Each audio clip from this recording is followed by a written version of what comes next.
خدا کی ذات انسانی سمجھ کے دائرے میں نہیں آ سکتی، لہٰذا اس کے متعلق ان ظاہری علامات ہی سے اندازہ لگایا جا سکتا ہے جو کائنات میں بکھری پڑی ہیں، اس لیے کائنات اور اس کی تمام اشیاء آیات اللہ ہے۔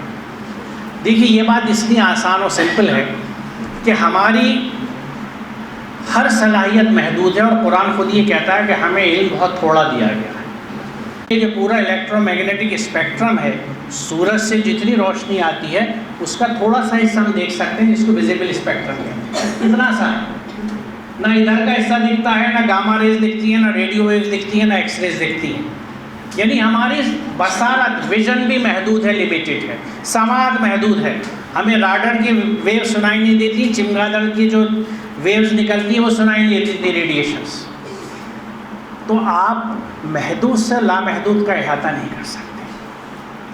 تو آج کے زمانے کے بچے جو یہ پوچھتے ہیں کہ ثابت کیجئے اللہ کیسا سب سے بڑا ہے، آپ اس کو بنا دلیل اور ریزن کے ثابت نہیں کر سکتے۔ وہ وقت ہمارا تھا کہ جو کہہ دیا سن لو، سوال کرنے کی گنجائش نہیں ہے، بس یہی ہے۔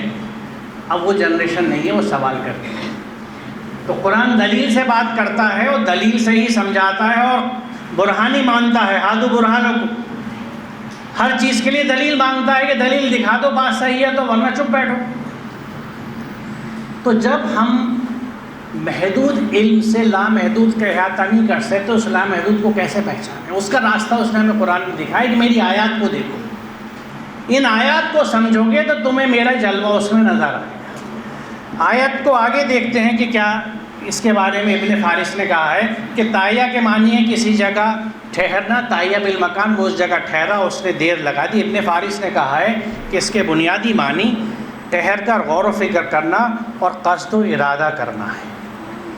ٹھہر کر غور و فکر کرنے کی خصوصیت سے آیت کی بڑی اہم شکل سامنے آتی ہے۔ اس کے معنی یہ ہے کہ دنیا میں جس قدر چیزیں ہیں ہر ایک آیت اللہ ہے، لیکن یہ اسی کے لیے آیت ثابت ہو سکتی ہے جو ان پر ٹھہر کر، رک کر غور و فکر کرے گا۔ اس غور و فکر سے اس کی توجہ ان اشیاء کے خالق کی طرف مڑ جائے گی۔ اسی طرح قرآن کریم کی آیت پر بھی رک کر غور و فکر کرنے سے انسان منزل کو پا سکتا ہے۔ اگر کسی آیت پر رک کر غور و فکر نہ کیا جائے تو انسان کو حقیقت کا پتہ نہیں دیتی، یعنی وہ صحیح معنوں میں آیت نہیں بنتی۔ دیکھیے جب بچپن میں مجھے ناظرہ قرآن پڑھایا گیا تھا تو مجھے آیت کا مفہوم یہ بتایا تھا کہ آگے آیت یہاں رک جاؤ اور اس میں یہ صوتی تبدیلی ہوتی ہے، یہ آواز اب ایسے نکلے گی، اس سے آگے کچھ نہیں پتا۔ قرآن سمجھا تو آیت کی اہمیت پتہ لگی کہ ہم رکتے ہی ہوں آیت کے بعد کہ جو پڑھا ہے اس پہ غور و فکر اور تفکر و تدبر کر کے ہدایت حاصل کریں، اور اگر اس کے لیے نہیں رکتے تو آیت ہمارے لیے بنی ہی نہیں۔ یہی کائنات کی آیات کی بات ہے کہ جہاں رک گئے، اس پہ غور و فکر کیا، ریسرچ کری، مطالعہ کیا تو وہ آیت بنی۔ میں بوٹانسٹ ہوں تو میں سمجھتا ہوں کہ میں پلانٹس پہ رک گیا، اللہ کی کائنات میں جو ہریالی ہے اس کا مطالعہ کیا، علم نباتات کا، تو میں اس کو آیت کو پہچان سکا، اور وہاں مجھے اللہ کے جلوے نظر آ گئے، کیونکہ اللہ کی کائنات میں ہی اس کے جلوے چھپے ہوئے ہیں۔ اور انہی جلووں سے آپ، یعنی آج کے دور میں ہم یہ کہہ سکتے ہیں کہ آج کے زمانے میں معرفت الہی کے لیے علم بھی ایک ذریعہ ہے، اور آج علم کا دور ہے، ٹیکنالوجی کا دور ہے، تو اس کو معرفت الہی کے لیے اگر ہم استعمال کریں گے تو تمام اقوام جو علم کے میدان میں آگے بڑھی ہوئی ہیں، ہو سکتا ہے وہ اس رخ سے اللہ کو پہچان لیں اور ہم مدد کر دیں انہیں اللہ کی طرف جانے میں، اللہ کو پہچان لیں۔ یہ ہے علم کی یہ والی جو میں وضاحت آپ سے کر رہا تھا۔ اب دیکھیے دو آیتوں کا میں ذکر کرتا ہوں۔ یہ جو آیت ہے یہ ہماری کہکشاں ہے گیلیکسی، ملکی وے گیلیکسی، یہ اس کا ٹاپ ویو ہے، چکری کی طرح دکھتی ہے جیسے چکری چلائی جاتی ہے وہ، اور یہ اس کا لیٹرل ویو ہے، بغلی سائڈ سے بالکل ایسے دکھتی ہے جیسے دو ہاف فرائیڈ ایگ کو آپ اوپر طرح رکھتے ہیں۔ تو یہ اس کی زردی دکھ رہی ہے انڈے کی، اور یہ سفید۔ یہ ہے ہماری پوری گیلیکسی، اور یہ جو ایک چھوٹا سا نقطہ آپ کو دکھ رہا ہے یہ ہمارا سولر سسٹم ہے۔ اب تھوڑی ان کی ڈائمنشنس کو دیکھ لیجئے۔ ایک بازو سے دوسری بازو تک آنے میں اس کہکشاں کے 1,00,000 نوری سال رکھتے ہیں۔ نوری سال یا لائٹ ایئر کس کو کہتے ہیں؟ ایک سیکنڈ میں روشنی 3,00,000 کلومیٹر یا 1,86,000 میل سفر کرتی ہے۔ امیجن کیجئے، ذرا دہرائیے اسے، ایک سیکنڈ جو گزر گیا روشنی 1,86,000 میل چلی گئی، 3,00,000 کلومیٹر گئی، یہ ہے روشنی کی رفتار. جو محاورہ اردو میں آپ برق رفتار استعمال کرتے ہیں وہ یہ ہے برق رفتاری. 300 کلومیٹر ایک سیکنڈ میں گئی. اب اس فگر کو آپ 60 سے ضرب دیجئے تو ایک منٹ میں کتنی لائٹ گئی, کتنا فاصلے طے کیا. پھر اس کو آپ 60 سے ضرب دیجئے تو ایک گھنٹے میں کتنی چلی. یہاں آپ کے کمپیوٹرز کیلکولیٹر فیل, کیونکہ ڈیجٹ اتنا بڑا ہو گیا کہ اس سے آگے گاڑی نہیں چلتی. اس کو 24 سے ضرب دیجئے تو ایک دن میں لائٹ کتنی چلی. اس کو آپ 30 سے ضرب دیجئے تو ایک مہینے میں کتنی چلی. اس کو 12 سے ضرب دیجئے تو ایک سال میں کتنی چلی. ایک سال میں روشنی جتنا سفر کرتی ہے وہ ایک لائٹ ایئر یا نوری سال کہلاتا ہے. صرف ایک بازو سے اس بازو آنے میں 1,00,000 نوری سال لگتے ہیں. یعنی روشنی کی رفتار سے اگر آپ کوئی راکٹ بنا لیں تو اپنی کہکشاں کے ایک بازو سے دوسرے بازو آنے میں آپ کو 1,00,000 سال لگیں گے. اب اس کے بعد جو اللہ اکبر نکلتی ہے وہ دل سے, یہ ہے میرے رب کی عظمت. یہاں جو سبحان اللہ نکلے گی وہ علم کے ساتھ نکلے گی کہ یقیناً. اور یہاں اگر آپ سبحہ کے ساتھ سبح کا بھی معنی لگا لیں گے تو آپ دوڑ پڑیں گے اس کی منزل کی طرف کام میں, سرگرداں ہو جائیں گے اس منزل کی طرف جس کے لیے آپ کو متعین کیا.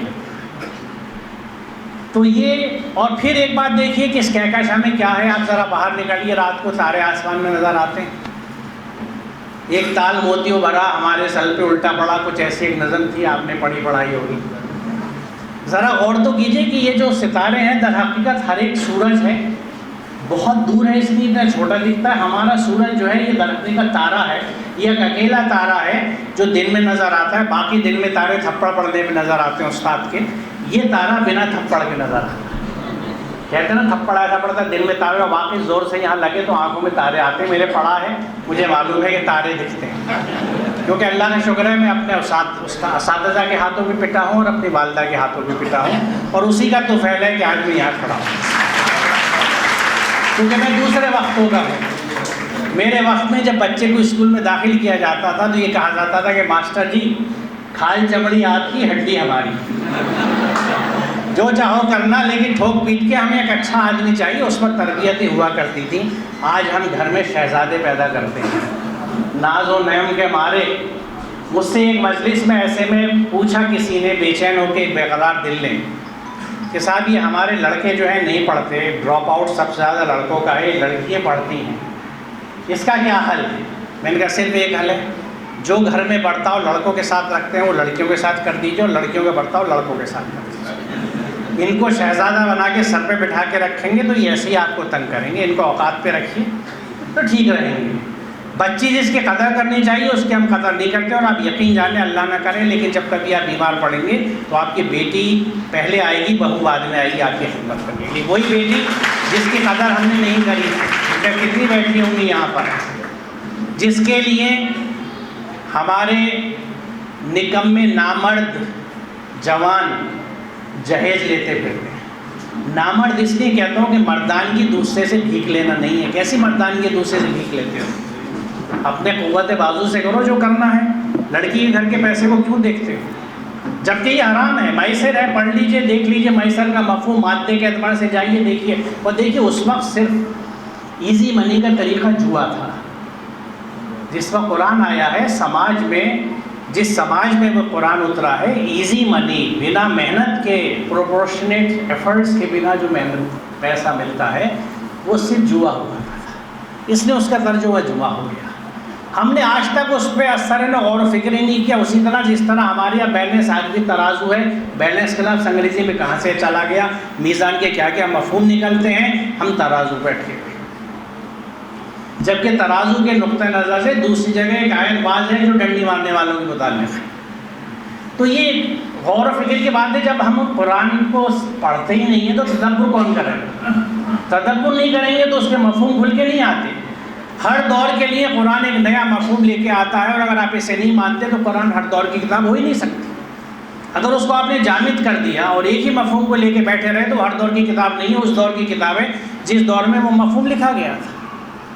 ہر دور میں اس دور کے مسائل ہوتے ہیں، اس کے علوم ہوتے ہیں جن کی مدد سے قرآن پہ اثر غور کی ضرورت ہوا کرتی ہے۔ بہرحال تو ان ستاروں کے بارے میں اگر آپ سوچیں کہ اس چھت کو روکنے کے لیے اتنے 4 پلر یہاں نظر آ رہے ہیں جس کی وجہ سے میں اپنے ادھر بیٹھے ہوئے بھائیوں کو اور ادھر بچیوں کو نہیں دیکھ پا رہا، اس چھوٹی سی چھت کو سپورٹ کرنے کے لیے آپ کو سہارے چاہیے، ستون چاہیے، ان بڑی بڑی اجسام کو، سورجوں کو زمین میں آسمان میں کون تھامے؟ یہ اللہ تعالیٰ کا حساب ہے، یہ ان کی کشش، ان کی گریویٹیز اور ان کے بہا میں توازن ہے جس کی مدد سے اللہ تعالیٰ نے اس کو قائم کیا ہے۔ اس کو میں اس طرح آپ کو سمجھاؤں کہ بچپن میں ہم لوگ کھیلا کرتے تھے کھیل، پرانے میگنیٹ لے آتے تھے اور کاغذ کے اوپر سوئی رکھی، نیچے میگنیٹ سے سوئی کو گھما دی۔ خوش نصیب ہے جنہوں نے کھیل کھیلا۔ اب آپ ایک سوئی کو زمین پہ رکھیے اور 2 میگنیٹ رکھیے تو جدھر کے پاس میگنیٹ ہوگا سوئی ادھر بھاگے گی، لیکن ایک سچویشن ایسی آئے گی کہ سوئی بیچ میں یوں کاٹے گی، نہ ادھر جا سکتے نہ ادھر، کیونکہ دونوں طرف بیلنس آ گیا فورسز۔ اب ایسے 2 میگنیٹ آپ اوپر نیچے لگا لیجیے اور کاغذ نکال دیجیے، سوئی معلق ہو جائے گی کیونکہ چاروں طرف کے میگنیٹ نے اس کو بیچ میں تھام لیا۔ یہ ہے توازن جو پورے سیاروں کے بیچ میں ان کی مقناطیسی اور انٹرپلینیٹری فورسز سے اللہ تعالیٰ نے قائم کیا ہے۔ اور اس توازن کو پڑھنے کے بعد آپ سورہ رحمان کی وہ آیت پڑھیے وَالسَّمَاءَ رَفَعَهَا وَوَضَعَ الْمِيزَانَ، نشہ آ جاتا ہے، ایک سرور آ جاتا ہے کہ اس نے آسمانوں کو، بلندیوں کو بلند کیا اور ایک توازن قائم۔ یہ ایٹماسفیرک توازن بھی ہو سکتا ہے کیونکہ عربی میں ہر ارض پستی ہے اور اس کے مقابلے میں ہر بلندی سما ہے، تو جب وَالسَّمَاءَ رَفَعَ آیا تو ہر طرح کی بلندیوں کی بات ہو گئی، جس میں ایٹماسفیئر بھی آ گیا، پلینٹس بھی آ گئے، ہر چیز آ گئی، اور ہر جگہ ہمیں توازن ملے گا۔ ایٹماسفیئر میں توازن ہے، گیسز میں، جو آج ڈسٹرب ہوا تو ہم پولوشن کے شکار، جو گیسز کا آج کاربن ڈائی آکسائڈ بڑھ رہی ہے اس سے تو گلوبل وارمنگ ہے، ہیٹنگ ہے، پولر کیپس میلٹ ہو رہی ہیں، پتہ نہیں کیا کیا ہو رہا ہے، کیونکہ اللہ تعالیٰ کے قائم کردہ توازن کو ہم نے بگاڑ دیا، ہم نے فساد پھیلا دیا۔ باوجود اس کے قرآن کہتا ہے کہ وَلَا تُفْسِدُوا فِي الْأَرْضِ بَعْدَ إِصْلَاحِهَا، ہم نے فساد کو اس رخ سے سمجھا نہیں، قرآن کو اس طرح غور نہیں کیا، اور ان ایشوز پہ ہم چپ بیٹھے ہوئے کہ ہمیں کیا مطلب، کیونکہ قرآن سے، جیسے میں نے شروع میں عرض کیا تھا، قرآن سے الگ ہو کے، قرآن کو طلاق دے کے ہم نے اپنے سارے نظام بگاڑ دیے۔ تو بہرحال یہ ایک آیت ہے۔ ایک دوسری آیت میں آپ کو اور دکھاؤں گا، ایک پودا ہے، ہم جانتے ہیں کہ یہ اس کے ہرے حصے جو ہے پتی ہے، اس میں سورج کی روشنی آتی ہے، کاربن ڈائی آکسائڈ ہوا سے لے کے یہ گلوکوز بناتا ہے، شکر سازی ہوتی ہے ان پودوں کی ہری پتیوں میں۔ جتنے ہرے حصے ان میں شکر بنتی ہے، جتنے غیر ہرے حصے جس میں جڑیں اور شاخیں ہیں وہاں شکر نہیں بنتی۔ تو جو پتی شکر بنا رہی ہے وہ شکر کا کیا کرتی ہے؟ سب سے پہلے ان علاقوں میں بیچتی ہے جہاں شکر نہیں بنتی۔ یعنی یہ ایک مسلم سماج ہے، اس میں تصور یہ کیجیے کہ جو وسائل جس حصے کو ملتے ہیں وہ ان کو وہاں بیچ دیتا ہے جہاں وسائل نہیں ہیں، کیونکہ یہ آیت بھی ہے اللہ کی اور مسلم بھی ہے۔ مسلم کی تعریف کیا ہے؟ ہر وہ چیز جو اللہ کے احکامات کی اتباع کرے 100% مسلم۔ سین لام میم کا مادہ دیکھ لیجیے، یعنی مسلمان کسی شکل کا نام نہیں ہے، ہر وہ چیز جو اللہ کے احکامات کو فالو کرتی ہے 100% وہ مسلم ہے۔ کائنات کی ہر چیز اللہ کے احکامات پہ 100% عمل کرتی ہے سوائے انسان کے، کیونکہ انسان کو نفس دے دیا، اس کے پاس چوائس ہے کہ وحی کا اتباع کرے یا ہوا کا اتباع کرے، منمانی زندگی گزارے یا قرآنی زندگی گزارے۔ قرآنی زندگی ہم گزارتے نہیں کیوں؟ قرآن کو جانتے نہیں ہیں، تو زندگی کون سی ہے؟ منمانی، جو میرے من میں آ رہا ہے، جو میرے سماج میں ہو رہا ہے، جو میرے خاندان میں ہو رہا ہے۔ ہم جب کچھ 2 خاندانوں میں رشتے ہوتے ہیں تو جا کے بولیں آپ کے یہ کیسے ہوتا ہے؟ بھائی میرے یہاں یہ رسم ایسی ہوتی ہے، میرے یہاں مائیوں ایسے ہوتی ہے، اپٹن ایسے ہوتا ہے، منگنی ایسی ہوتی ہے، شادی ایسی ہوتی ہے، گھوڑا جوڑا ایسا ہوتا ہے۔ کوئی یہ نہیں دیکھتا کہ قرآن کیا کہتا ہے۔ وہ تو بیچارہ مظلوم، باپ کی جگہ جسارت کے لیے اوپر رکھا ہوا ہے، بہائے احترام کے ساتھ۔ آپ کو اماں ابا کو آپ کی اولاد ایسے طاق میں بٹھا دے احترام کے ساتھ، اور آپ کا ایک کہنا نہ مانے تو آپ کہیں گے یا اللہ مجھے موت دے دے اس زندگی سے اچھی۔ اگر اولاد نے آپ کو طاق میں بٹھا دیا اور آپ کی ایک نہ سنی تو کیا ایسی زندگی آپ کو اچھی لگی؟ قرآن یہی زندگی گزارتا ہے۔ جانتے نہیں تو عمل کہاں سے ہوگا؟ تو اس میں ہمیں وسائل کی تقسیم بتائی جا رہی ہے. سورہ بقرہ میں کہا گیا تھا هو الذی خلق لکم ما فی الارض جمیعا، تمہارا رب وہ ہے جس نے زمین کا سب تم سب کے لیے پیدا کیا ہے. اور ایتاء ذی القربی و ینفقوا کا نسخہ بتا دیا گیا کہ خرچ کرو. جو تمہیں دیا گیا ہے وہ صرف تمہارے لیے نہیں ہے، نہ تمہارے خاندان کے لیے، اس پہ ہر اس کا ہے جس کے پاس کچھ نہیں. لوگ تم سے پوچھتے ہیں کیا خرچ کریں، قل اللہ، جو تمہاری ضرورت سے زیادہ کا خرچ کر دو. ڈیفائن کر دیا گیا. دکھاوٹیں مت کرو، فضول خرچی مت کرو. فضول خرچ کرنے والے شیطان کے بھائی ہیں. یہ سب قرآن میں رکھا ہوا ہے، لیکن تحریر محض ہے. نہ ہم پڑھتے ہیں، نہ سمجھتے ہیں، نہ عمل کرتے ہیں. ہمارے آج بھی کروڑوں روپے کی شادیاں ہوتی ہیں. اور اسی شہر کی مولانا آزاد یونیورسٹی میں ہاسٹل میں ایسی بچیاں رہتی ہیں جن کے پاس کھانے کے مہینے بھر کے پیسے 1300 روپے دینے کے نہیں ہوتے. 2 سال قبل ایک بچی کا معاملہ میرے سامنے آیا. وہ 650 روپے جمع کر کے ایک وقت کھانا لے کے کھاتی تھی اسی شہر میں. دیدہ بینا نہیں ہے، مجھے پرواہ نہیں. میں کبھی ڈھونڈتا نہیں ایسے لوگوں کو. ہر کوئی ہاتھ بڑھا کے بھیک نہیں مانگتا. ہمیں اپنے سماج میں دیکھنا پڑتا ہے بہت سے لوگ عزت سے بھوکے رہتے ہیں. میں دعوتیں کر کے کھانے کو پھینکتا ہوں کوڑے کچرے میں جب نہیں کھا پاتا. میں سمجھتا ہوں کہ کوئی آخرت نہیں ہوگی، میں اٹھائے نہیں جاؤں گا، اللہ کے سامنے کھڑا نہیں ہوں گا جب مجھ سے پوچھا جائے گا. خیر بہرحال چلیے، کیونکہ وقت ورنہ نکلتا چلا جائے گا. اب دیکھیے یہ قد فصلنا الآیات لقوم یعلمون، ہم نے اپنی آیات کھول دی ہیں علم رکھنے والوں کے لیے. قوم المسلمون نہیں کہا گیا. جو قوم علم رکھتی ہے اللہ تعالیٰ نے اپنی آیات کو ان پہ کھولا ہے. اسی لیے آج ڈسکوریز کہاں پہ ہو رہی ہیں، انوینشنز کہاں پہ ہو رہی ہیں، ایجادات کہاں پہ ہو رہی ہیں، جن قوموں کے پاس علم ہے. ہمارے پاس علم نہیں ہے کیونکہ ہم نے مدتیں ہوئی علم کو 2 دھڑوں میں بانٹ کے مدرسے الگ کر دیے. دینی مدرسے الگ ہیں اور دنیاوی اسکول کالج الگ ہیں. اس کو ہم نے دنیاوی علوم کہہ دیا. یہ تو دنیا دار جو ہو وہ ادھر جائیں اور جس کو آخرت سبحانی ادھر جائیں. ہم نے کبھی اس پہ سوال نہیں کیا. سوال کریں تو علم کی تقسیم کہیں ثابت نہیں ہے. رسول اللہ کے زمانے سے پیچھے 800 سال تک جتنے اپنے دور کے فقہا گزرے ہیں، علماء گزرے ہیں، وہ فزکس کے بھی ماہر تھے، وہ طب کے بھی ماہر تھے، وہ کیمیا کے بھی ماہر تھے. آج پوری تاریخ سائنس کی ہسٹری ان پہ لکھی ہوئی کیونکہ وہ قرآن سے جڑے ہوئے تھے. علم کا جامع تصور ان کے پاس تھا.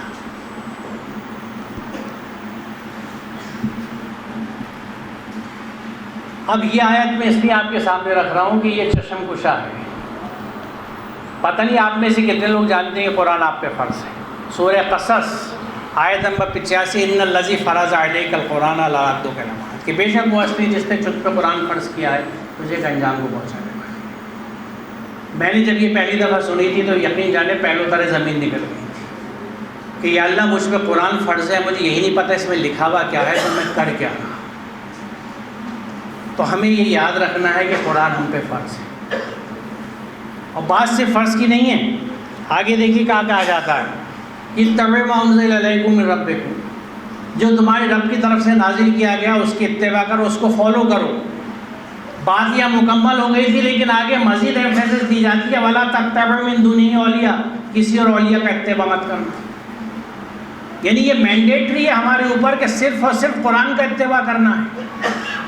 رسول اللہ نے اپنی زندگی میں عمل کر کے دکھا دیا. سیرت مقدسہ موجود ہے کیونکہ قرآن اللہ تعالیٰ کا حکم تھا، آپ عملی نمونہ تھے. آپ کی زندگی قرآن کی زندگی تھی. He was Quran in action.